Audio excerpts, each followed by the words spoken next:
I've seen, for instance, Christian Mingle. Is it good to have people in sites like that? It makes sense to choose a site that matches who you are. So if you are a devout Christian, then it makes sense to use a highly specialized site like that. And if you are sure you don't want to have a guy with erectile dysfunction, then go for the site up for it. Oh, she's great.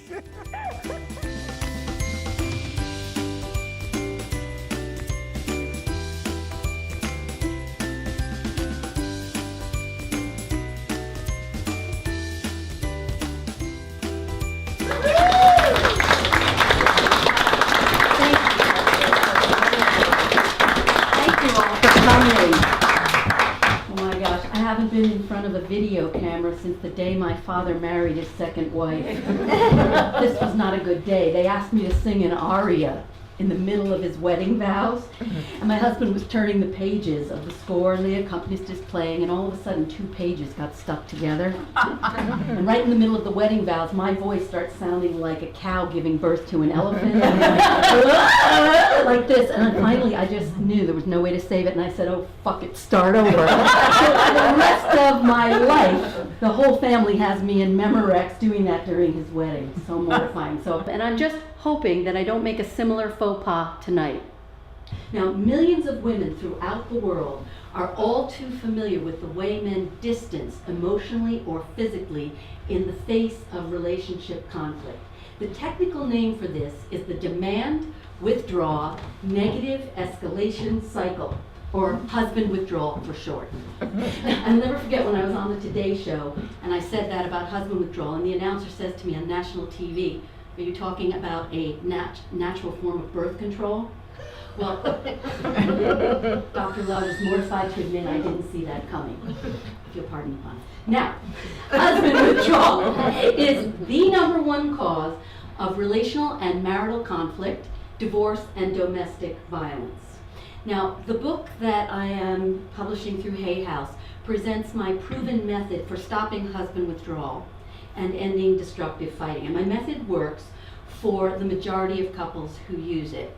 That is gay couples, straight couples, single couples, married couples, young couples, old couples, and it also works for fights with family members, friends, disputes with kids and parents and kids.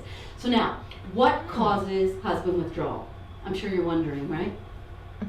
I don't know. No, what causes husband withdrawal? I have to give you a little lesson on the chemistry of conflict, okay?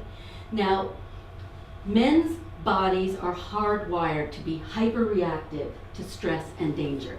This programming dates back to prehistoric times when men were hunters and they needed to react with lightning speed to flee or to fight dangerous prey. Now, modern danger is no longer the ferocious tiger, it's the pissed off wife or girlfriend. And when she comes at him, baring her teeth and berating him with criticism, his body sees danger and involuntarily switches into ANS arousal, which triggers the fight-flight mode. Now, since most guys don't want to physically fight their partners, they flee instead. There are 3 ways that all men flee from conflict. The first way is the most obvious way. We've all seen it. They leave the room or the house. They escape to the basement, to the workshop, to the garage to tinker. The second way that guys withdraw from conflict is to verbally withdraw. Here they verbally escape responsibility. They make excuses, they justify themselves, they don't accept responsibility, they verbally escape. The third way that men escape is psychically or mentally. Here they're physically present, but they're mentally gone. Okay, they're deaf, dumb, and blind. They're drooling on their tie. They have a no hablo inglés expression. They're physically present, but mentally gone. Doesn't matter which of the 3 ways a man withdraws, a woman thinks, he doesn't give a crap about me. He doesn't even care enough to engage with me and resolve our conflicts. So what happens? Her hurt turns to anger, and she comes at him with more heat and unwittingly sets off more biological fire alarms, more fleeing, and more fighting. And this is how all domestic violence, divorce, and fighting is born. Okay, so now, how do we break the cycle? Anybody? No. Okay. How do you break the cycle? Remember I said a minute ago that heated fighting triggers the biochemical imbalance that causes husband withdrawal and more fighting? Well, it turns out that cooling the climate down stops husband withdrawal and fighting. So I have created what I call relationship climate control techniques to stop husband withdrawal and fighting. The first one is to identify and eliminate your fight traps. Fight traps are those faulty, dysfunctional fighting tactics that everybody uses. And I group fight traps into two categories: open warfare and secret warfare. Okay, open warfare are those outright slams everybody can recognize. Name calling, character assassination, screaming, put down, sarcasm. Secret warfare is more subtle, but it's also inflammatory. Secret warfare are those subtle slams: nagging, whining, complaining. I call those the three Scrooges. Guilt tripping, recruiting allies. Doesn't matter whether you're using open warfare or secret warfare. It heats the climate, causes more husband withdrawal, more fighting. So the thing to remember here is, whatever you say and do boomerangs back on you. So while it may feel good to get your rocks off in the moment, on the rocks is where your relationship is going to end up if you don't ditch your fight traps. All right, the second marital climate or relationship climate control technique is to identify and heal the old scars from childhood. Old scars from childhood always cause fight intensification. How? The mind works by association, constantly comparing present day events with the wounds we suffered as kids. I call this the emotional lake effect. Now think about the actual lake effect. You know, where the storm crosses over the Great Lakes and picks up force and speed as it's picking up the moisture. Well, our minds do the same thing. We dip into the reservoir of our unconscious and we are churning up all kinds of old memories and the feelings that go with it. Now, fireworks are going off inside you and you have no idea why, because you're literally emotionally reacting to all the offenses that you suffered as a kid that are reminiscent of this current day small offense. Let me give you an example of this. Husband and wife are out to dinner, right? And he keeps checking his watch. Finally, the wife blows a gasket. If you can't stand me and you want to get away from me, well then just get the check and get the hell. The guy is just checking his watch to see when it's time to feed the meter. He's just checking to see when to feed the meter, and she's handing him a fine, an emotional fine. So now, why? Why did she do it? Her father never had time for her. Couldn't stand being around her. So without knowing it, she made this association. That was her emotional lake effect. She's blowing a gasket, heats the climate. Now the second way that old scars heat the climate, cause more husband withdrawal, more fighting, is by making us not able to let go of something. You can't drop it. You have a strong reaction and you can't drop it. Now why can't you drop it? Because the associations you're making back to childhood are happening on an unconscious level. You don't even realize that you are reacting to all kinds of things that happened to you in the past that are similar to this triggering event. You are freaking out and you're dumping all your garbage, aiming all your cannons on your partner, when in fact he or she is just a triggering agent. So the thing here is, if you can really work to identify and heal your old scars together, you cool the climate down, right? And here's one thing that I talk about in the book that's very helpful, and it's stripping. And I'm not talking about getting naked. I'm talking about stripping away the emotional content of your fight. And what you do is, I show you how to draw an emotional fight map, and you chart how you feel, what was said, what does it remind you of from when you were a kid, and by doing that and making the right attribution, suddenly you calm down. You're calmer, you're not attacking your partner, husband withdrawal and fighting stops. And also you have the added benefit of being able to use the relationship for its most divine purpose, which is to help you heal the wounds from childhood. So by talking with each other about the old wounds and helping each other heal them, you're not only stopping husband withdrawal, you are healing each other, which is the divine purpose of marriage. Okay, now the third marital climate or relationship climate control technique is to train your brain to fight for you, not against you. Now, through what I call the echo process, we are constantly hearing our parents talk to us when we're speaking with our partners. Now, that obviously causes us to negatively distort what we see and hear, which heats the climate. So let me give you an example of this. Tuesday night, chicken night. The wife plops down a plate of chicken in front of the husband. He says, "Oh, tonight chicken night again? She says, well, you don't like my chicken? Well, you can go stuff my chicken. And what the hell? Where did this come from? Her father was always critical of her. He couldn't stand anything she did. So she negatively distorted what her husband said. He was just meaning, gee, Tuesday night again? How fast time flies. Okay, so how do you train your brain to fight for you, not against you? I have a 5-step method that I talk about in the book, Kiss Your Fights Goodbye. And the 5 steps are, first, hold your horses. When you feel yourself losing your you-know-what, just don't do anything. Don't say anything. Second step, take a step back in time. Compare the present event with things that happened to you as a kid. Third step, take a hard look at reality. Ask yourself, is there even a 1% chance that I might be overreacting or negatively distorting what I'm hearing? Step 4, check out your suspicions. Ask your partner, in this case, honey, do you like my chicken? I mean, were you putting down my chicken? Then he can say, no, I like all your chicken parts, your breast, your right? And then step 5, smooth any ruffled feathers, in this case, chicken feathers, right? Now, there are many other marital or relationship climate control techniques that I talk about in the book, and another one that's really important is to listen well, because on the road to conflict resolution, listening is the superhighway. The better you listen to each other, the more you're going to be able to cool the climate, resolve your conflicts.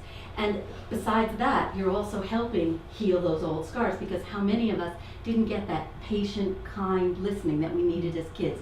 So here you're bringing that divine gift to each other, listening with the ears of your heart, truly trying to understand what was said or done that hurt.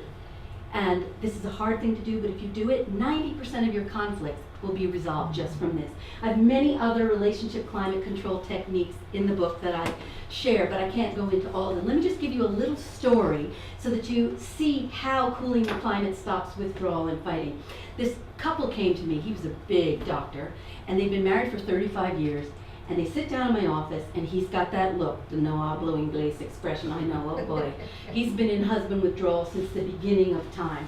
She says, I can't stand him. I want to divorce him. For 35 years, I've been telling this guy what he's been doing. He never listens.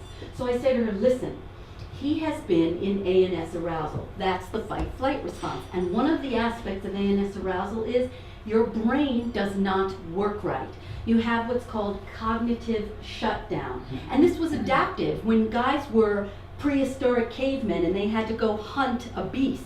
They're not going to be standing there saying, well, wait a minute, you know what? If I miss this thing, I'm going to end up hamburger meat in the beast's belly. You know what? The Caveman Chronicle talked about the benefits of it. You start thinking this, you are hamburger meat in the beast's belly. You're not going to make it. So you don't think, there's no thinking, you fight or flee. So when you're in chronic cognitive shutdown, you are not hearing what's being said to you. So I said to the wife, listen, you think you've told him? He hasn't heard a word you've said for 35 years. She says, I don't believe you. I'm sick of telling him. If I tell him, he's not going to hear again. I said, just do me a favor. Calmly describe what he's doing and how you feel about it. And don't trust, don't let your guard down. Just say it. Let's see what happens. So she does what I tell her to do. And he bursts into tears. He says, are you kidding me? I never knew this was how you felt. I hear you now.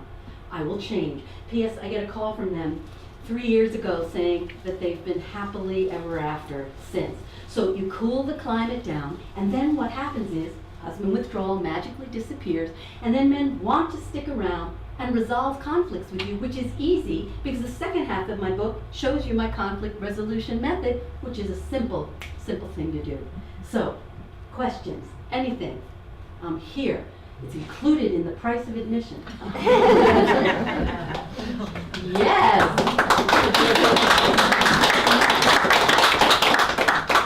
I seem to yell all the time. Why do you say that? I don't know. You do, it's true. But I always say it's because I'm hyper. And I don't know. I just don't know. But you yell even when you're not pissed off, you mean? Yeah. Maybe you're deaf. It could happen.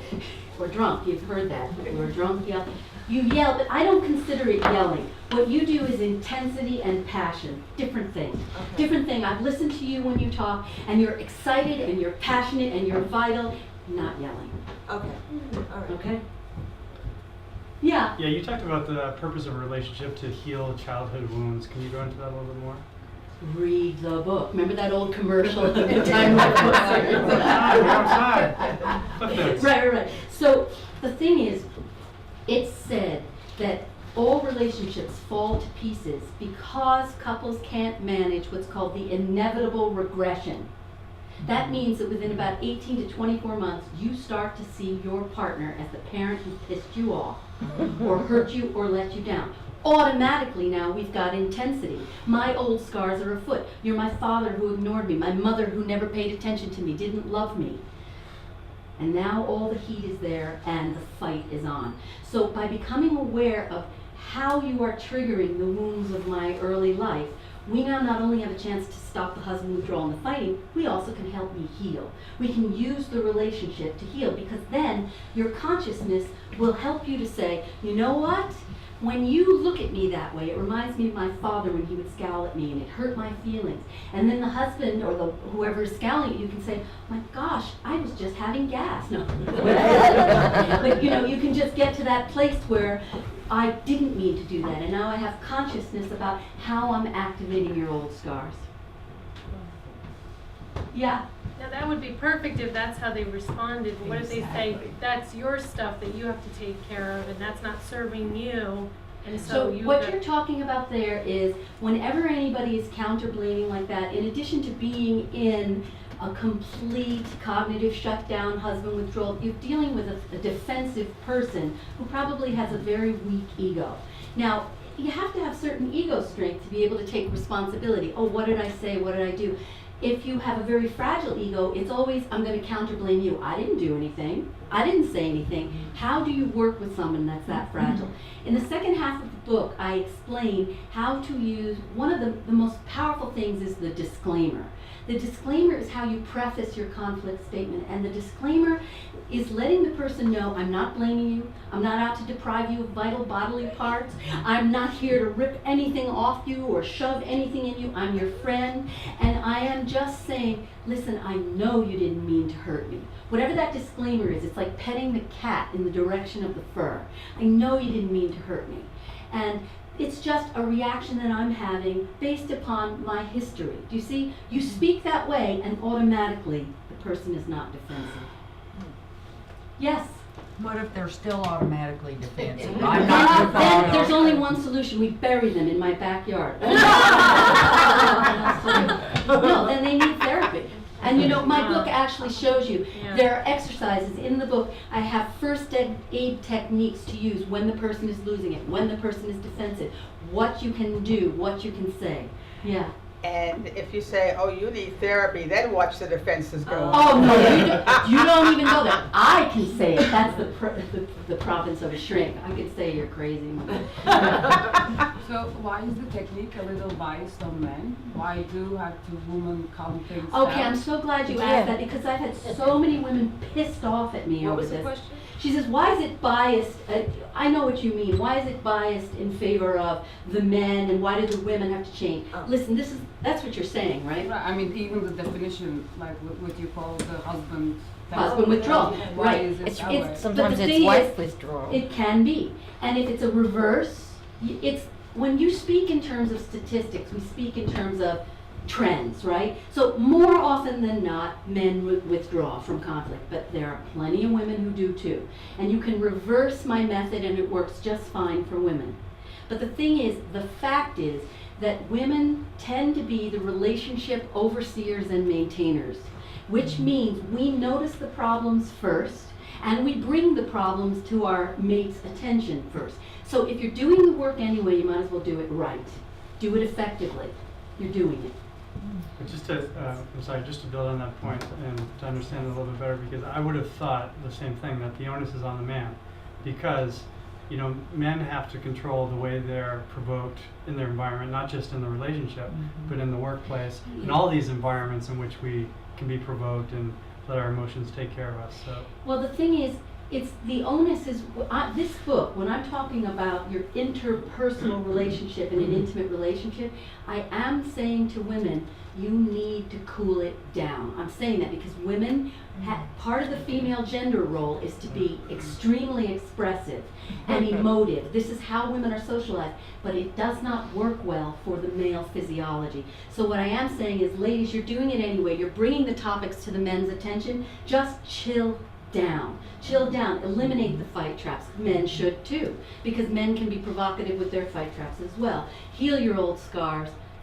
Train your brain. And when you present coolly. Like that woman I was saying, the husband, the doctor, and the wife. She said the same thing. She just said it coolly, and then he heard her. He didn't withdraw psychically, verbally, or physically. There's a lot of people in the back. I saw a hand back there. Did I see a hand? Or was I just having a delusion? No? Any other question? Yes? Yes. I understand that, you know, my partner, my female partner, would be looking for situations when she's provoking me, but I want to learn to be more aware of my own ANS arousal. And is that something that people do? I think that's what you were talking about. To recognize the signs. Yes. The thing is, in I think it's chapter 2. I should know this, but I'm not sure which chapter. I give you all the symptoms of ANS arousal so that you can recognize it in yourself. We're going to be looking for elevated blood pressure, which would be hard for you to know, but you could see if your blood pressure's up because your respiration's up. Maybe you feel lightheaded. You're short of breath. You can feel if your heart is racing. If you're starting to sweat, if your palms are sweaty, you are in ANS arousal, and you can watch for that. Yes. What is ANS? Where have you been all my life? Autonomic nervous system arousal. ANS arousal, which is popularly known as the fight-flight response. Any other questions?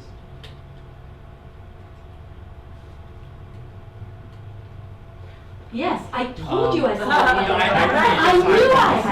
had. I'm raising it now, and I'm sorry. I was just seeing into the future, that's all. I'm not sure if someone asked this, but my wife and I were recently married 2 years, and we're expecting our first baby. Congratulations. Thank you. There seems to be a little bit of a difference in changes to be made, and it seems like sometimes it's a little bit of a struggle, like, well, you have to do this and change this, or like you have to do this. So it's like, it's kind of hard sometimes. Generally, we are on the same page, but once in a while it'll be like, well, you need to stop playing basketball, or you need to stop going shopping. You know, one or the other. I don't know how we could find a middle ground, but it's generally, it may be like one of us provoking the other, just out of something that happened earlier in the day. Now, did you hear how the way you're speaking to each other is, you need to do this? Who likes to be told what to do? I don't know anybody. When couples communicate, they often talk to each other in a way that doesn't be smiling like, yeah. You want to talk about what's emotionally significant to you. So in the second half of the book, I explain how when you're not doing these fight traps, bossing each other around, or whatever your fight trap is, you have to formulate your communication in a way that's going to be easily absorbed. And the best way is to lead with a feeling. You know, when you're out playing basketball, I feel sad, I miss you. And I wish there was a way, this is the end of the XY formula, I wish there was a way we could work this so that you can still get to do what you want and I don't have to miss you too much. What do you think? Now, do you see how that just opens you up to a dialogue? I'm not accusing you, you have to do this, well, screw you. Don't you tell me what I have to do. I'm doing the XY formula, the suggestion for the future, and I'm asking you, talk to me, what do you think? Don't forget, for a relationship to work, the word love actually should be spelled give. Give. Because when you love somebody, your heart wants to give. I want to give you what you need. Now you want to talk to each other from that heart place. I want to give to you. Not you gotta do this, because then you become the parent. You're evoking an old scar. You're telling me what to do. Fuck you. Now I will never do what you want. So you make the shift to, I love you, I want to give to you. Now I'm not your parent, I'm your lover, okay? Anything else? I hear feet coming up. Who is this? They're going down. Hello? It's the OCD part of me. I can't leave, without knowing that everybody got answered. And did I give you what you needed? Yeah. All questions answered? Yeah. Wonderful.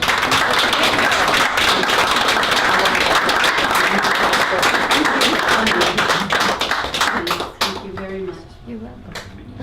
I feel like I don't want to leave you. I don't want to withdraw. I don't have a question, I have a comment. Please. I really appreciate very much that the recent research on the difference in the way male brains and female brains are wired is really reflected in your work. And I don't think it's so much that women have to be more responsible, as it's really clear now that because they are in the social domain, actually in the way their brains are wired, that this means that in some ways we are more savvy about what's going on in a relationship, and that does give us more responsibility. Right, I agree with you. It's very true. And when this book first came out, it was in 1999. A lot has changed since the book came out in our understanding of the differences in the brain, and that's why Hay House is republishing it for me. They're actually going to also be publishing another book of mine in the summer, which is called Love Never Dies. And that book tells the story of my spiritual reconnection with my husband. And it led me to create a new form of grief therapy where I take my conflict resolution method and I bring it to after-death communication so that people can make peace with the deceased, which traditional therapy does not offer us a way of doing. If somebody's dead, we're told you're shit out of luck. Wait till you die, you'll see the person in heaven and maybe you'll work it out then. So my method is showing you how to take my conflict resolution, bring it to after death, and you don't need to wait until you die to work these things.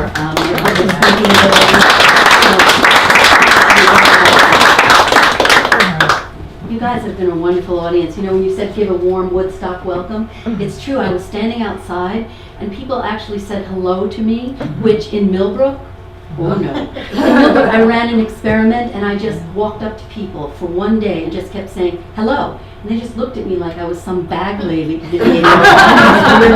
But here, even the bag man said hello. So, thank you very much for coming. Thank you.